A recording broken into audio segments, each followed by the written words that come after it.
হারিয়ে যাওয়া শৈশব কি ফিরে আসে আর কখনো কি আমরা ফিরে পাই? সবার কাছেই আমার একটা প্রশ্ন।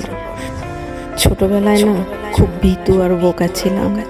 তখন শুনতাম বড় হলে খুব সাহসী আর চালাক চতুর হওয়া যায়। ছোটবেলা থেকেই শুধু গাধা, কবে যে একটু বুঝবি, এই কথাগুলোই শুনে আসছি। তখন না খুব মনে চাইতো একটা লাফ দিয়ে যেন বড় হয়ে যায়, কারণ বড় হয়ে গেলে আমি সাহসী হয়ে যাব, বুক ফুলিয়ে ঘুরে বেড়াতে পারবো।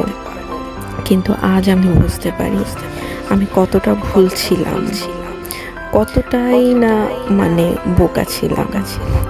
আসলে আমরা বড়রাই তো অনেক বেশি ভীতু, কারণ ছোটবেলায় আমরা স্বপ্ন দেখতে ভয় পেতাম না, আর এখন বড় হয়ে